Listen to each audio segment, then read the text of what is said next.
साथियों नमस्कार, मैं प्रियंका। और अभी जो इटावा में ये जो घटना घटित हुई है, जिसका आप फोटो यहाँ या यहाँ पे देख रहे हैं हमारे इस वीडियो में, तो इस घटना के बारे में आप लोग सभी लोग रूबरू हो गए होंगे। और इस घटना से जो एक जाति आधारित चीजें होती हैं, ये मैं खुद भोग रही हूँ, तो मैं जान रही हूँ। अब आप कहोगे कि भाई भोग रही है, भाई तुम्हारे नाम के पीछे तो तिवारी लगता है। अगर आप फेसबुक में वीडियो देख रहे हैं तो उसमें तो लिखा है भाई तिवारी, और मैंने यादव भी लिख रखा है। और उसके बाद फिर मैंने अगर आप यूट्यूब पे देख रहे हो तो प्रियंका ड्रीम्स, मैंने बता रखा है अन्य वीडियो में कि मैं ब्राह्मण हूँ। जी हाँ, अब आप लोग कहोगे कि आप भोग रही हो, ये शब्द इस्तेमाल किया। जी हाँ, मैंने विवाह किया, या विवाह तो बहुत दूर की बात है। उससे कई वर्षों पहले जब मैंने गांव में पृष्ठभूमि, जो ग्रामीण क्षेत्र की जो पृष्ठभूमि होती है, जहाँ पे कहा जाता है सांस्कृतिक और एकता का भाव होता है, ये कहा जाता है ना, वहां की ये चीजें जब मैंने देखी जाति आधारित, तो सोच लीजिए मेरे अंदर भी ये दंश होता, मतलब कि अरे हम तो उच्च उच्च उच्च। लेकिन पता नहीं, कह सकते हैं कि जन्म होना बेकार हो गया उस समाज में, या फिर मेरे समाज के लोग जैसे मुझे बोलते हैं। जैसे आप ये वीडियो देखे हैं, मेरी तो रूह कांप गई ये चीज देख करके। बाकी मैं अब शुरू कर रही हूँ, थोड़ा मैं ये पृष्ठभूमि बता रही हूँ, क्योंकि अभी हाल फिलहाल में आप मेरे सोशल मीडिया में ये चीज देखते आए हैं कि मैंने कास्ट से रिलेटेड कितनी वीडियो बनाई, जिसमें मुझे जान से मारने तक की धमकी भी आई। 24 से 48 घंटे, 48 से तो ज्यादा ही हो गए हैं, 1 महीना पूरा होने जा रहा है, लेकिन अभी तक मैं तो मरी नहीं हूँ। अब आते हैं इस मुद्दे पे, ठीक है? तो चलिए मैं आगे बात करती हूँ इस मुद्दे पे। ये जो इटावा का केस था, जो ये व्यक्ति हैं जिनको आप वीडियो में देख रहे हैं, मैं सामने वीडियो चला दूंगी, यादव समाज के व्यक्ति हैं, मणि सिंह करके कुछ नाम है इनका। तो 2 व्यक्ति होते हैं, लेकिन जब इनको बुलाया जाता है, तो भाई जब बुलाया जाता है कोई गांव के, इटावा में कोई गांव है जहाँ पे पूरा ब्राह्मण समाज रहता है, तो इन मनुवादियों की सोच देखिए। मैं सबकी तो बात नहीं कर रही हूँ, पहले सोच बोल दे रही हूँ मैं आप लोगों को। प्रगतिशील व्यक्तियों की बात मैं नहीं कर रही हूँ, जो मनुवादी, सामंतवादी, मैं वाली चीजें रखते हैं, अहंकार रखते हैं जाति का, मैं उनकी बात कर रही हूँ। गंदगी या नीचता वो किसी भी समाज में हो सकती है, उसमें जाति धर्म बीच में नहीं आता। लेकिन इंसान गंदगी भी जाति धर्म बता करके करता है, तो इससे जाति धर्म ग्रंथ सबका तिरस्कार करते हुए स्वाहा कर देता है।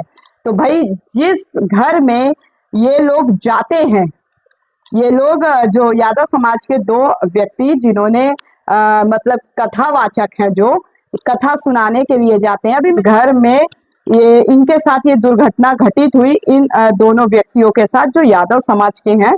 तो यहाँ देखिए जाति देख करके बात हो रही है, यहाँ जाति ही देख करके बात होगी, जाति देखकर मारा गया, जाति देख के तिरस्कार किया गया, तो उन जाति धारक व्यक्तियों का मैं यहाँ पे चीरहरण करूंगी। ठीक है, तो चलिए शुरू करते हैं हम अपनी बात। आधी तो बात मैंने शुरू कर ही दी है। तो बात यह है कि बुलाते हैं, कोई पाठक ही होते हैं, जाति से आधारित चीजें देखो ब्राह्मण में, तो कोई घर के बड़े बूढ़े व्यक्ति होते हैं, उन्होंने फोन करके बुलाया। अब जिस व्यक्ति ने फोन करके बुलाया, उसे तो पता होगा ना कि हम किस शास्त्री को या किस कथावाचक को बुला रहे हैं, वो भाई जाति का कौन सा जाति का है, तो उनको पता था। अब लेकिन वैसे तो मैं कानून प्रशासन का भी धन्यवाद करूंगी कि ये इन 4 मतलब बदतमीज निहायती लोगों को पकड़ा गया। उन 4 की मैं फोटो भी लगा दूंगी, यहाँ पे आप देख लीजिएगा। कानून प्रशासन इस वीडियो के वायरल होते ही एक्टिव हुआ। तो जब बुलाया गया, तो ये बताइए, तो आप छोटे लोग कौन होते हो घर के? जब घर के बुजुर्ग व्यक्ति ने फोन करके बुलाया, तो आप लोग कौन होते हो? और देखिए जो बाल को ट्रिम कर रहा है वो शास्त्री जी के, और जो बनियान को बार बार ऐसे करके देख रहे होंगे आप, कितना गंदा शब्द का प्रयोग कर रहा है। आप मनुवादियों ये बताओ, आपको कितना ग्रंथ आता है, कितने इतिहासों की किताब पढ़े हैं? मतलब वो जो शासन करते थे लोग, अहंकारी टाइप के, खूंखार टाइप के, उन लोग की तरह आप बनना चाह रहे हो? ये 21वीं सदी के भारत को सत्यानाश करना चाह रहे हो? ऐसा ना हो जाए कि हिंदू धर्म का सर्वनाश ना हो जाए। आज मैं अपने इस वीडियो में बहुत सोच समझ के बोल रही हूँ। जिस तरीके से आप मनुवादियों की सोच हो गई है, या उन सभी जातियों में मैं बात कर रही हूँ, मैं देखो ब्राह्मण राजपूत सबकी बात कर रही हूँ, जिनकी सोच और जातियों की भी बात कर रही हूँ, जिनकी सोच में सिर्फ मैं है। ठीक है, आप लोग कहोगे कि ब्राह्मणों ने इतने साल पहले ये जात पात बनवा दी। अरे बना दी, तो अब तो आप लोग समझिए चीजों को, अब तो समझिए, अब तो कानून है, पहले कानून नहीं था, तो पहले दूसरी प्रथा प्रणाली चलती थी, अब तो है। अब आप लोग तो सुधार करिए अपने में, इन घटिया लोगों को पड़े रहने दीजिए। नहीं भी कानून है इनके लिए, कानून अपना संज्ञान लेगा। अगर नहीं लेते हैं कई कानूनधारी भी, भाई उच्च तबके के प्रशासन में बैठे हुए लोग हैं, वो भी अहंकार में चूर होते हैं, और अन्य जाति के लोगों के साथ मुकदमा सुनने के बजाय, एफआईआर दर्ज करने के बजाय, अभी चंद फिलहाल में ऐसी ही एक वीडियो विजयपुर खागा तहसील का, विजयपुर थाना का वायरल हुआ था।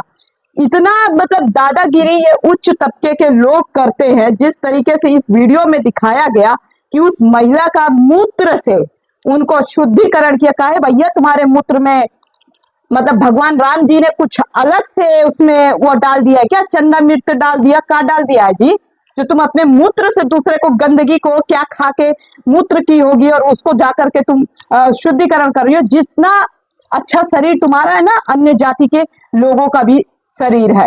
ठीक है, जिस 9 महीने से जैसी योनि के संरचना से तुम लोग पैदा होते हो ना, ब्राह्मण धारी और मनुधारी सामंतवादी हो, सोच रखने वाले लोगों को बोल रही हूँ, वैसे ही योनि से अन्य समाज का बच्चा भी पैदा होता है।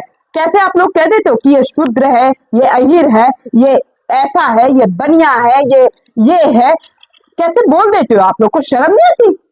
और ये जो गुंडा मिजाज करते हैं ना, 101% कह रही हूँ, इन्हें ग्रंथ का नीचे का रा भी नहीं पता होगा। जो गा में रा ऐसे करके लगता है ना, उसका भी मतलब इन लोगों को नहीं पता होगा। ये इतने निहायती बदतमीज है। ज्ञान का 21वीं सदी में भारत में जहां संविधान लागू है, कानून प्रणाली है, वहां पे ये प्रणाली चलेगी।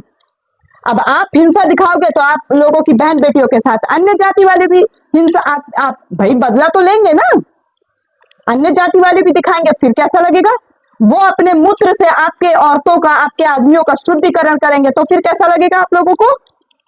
शर्म नहीं आती आप लोगों को इस तरीके से करते हुए, नीचता करते हुए? अभी मैं यहाँ पे बोल रही हूँ तो मुझे कहेंगे अरे तू तो यादव समाज में चली गई तो पक्षपात तो करेगी। अरे भैया मैं पक्षपात नहीं कर रही हूँ, मैं पहले से ही ये चीज के खिलाफ बोलती आई हूँ। ये जातवाद, ये मैं ये सब नहीं मानती हूँ। मैं ज्ञान को, कहते ना साधु की जात क्या पूछ रहे हो साध। अरे ग्रंथ को पढ़ने का आप लोगों ने ना भगवान में भी प्रश्न चिन्ह लगा दिया है, उन ग्रंथों में भी प्रश्न चिन्ह लगा दिया है। ऐसा लग रहा है भगवान आप ही हो गए हो। मुझे समझ नहीं आता कि ये मनुवादियों में ऐसी कौन सी शुद्धता है जो अन्य व्यक्तियों में नहीं है। भाई साधु संत लोगों से मैं कहूंगी, आप लोग समझदारी से अगर धर्म की बात करते हो ना, तो सबके जोड़ने और जोड़ाने की बात करो। बदतमीजी निहायती उसकी बात मत करो, ऊंच नीच की। ऐसा ना हो कि इंसान घृणावश आपके धर्म को त्यागने लगे, ये जान लीजिए। हकीकत बता रहे, अभी तक तो मुस्लिम मुस्लिम मुस्लिम मुस्लिम, अब ये जाति चरम पंथ हो गया है एकदम से, मतलब एकदम से हद हो गई। किसी भी जाति को देख के, उसके कपड़े को देख करके जात अंदाजा लगा लेता है इंसान, किसी के चमक धमक को देख के अंदाजा लगा लेता है, किसी के रंग रूप को देख के अंदाजा लगा लेता है। ये कौन सा तरीका है भाई?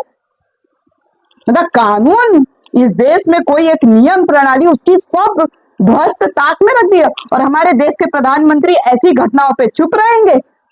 आप देश के प्रधान सेवक हैं, तो आपको तो इसमें बोलना चाहिए ना कि देश तो जब ये कई धर्मों से, जातियों से बना, तो इतनी तो गंदगी नहीं होनी चाहिए इन लोगों के अंदर कि अपने मूत्र से दूसरे का शुद्धिकरण कर रहे हैं, उसकी बनियान खींच के उसके प्राइवेट पार्ट्स को उल्टा सीधा बोला जा रहा है, उनके बाल काट। तुम कौन होते बाल काटने वाले भाई?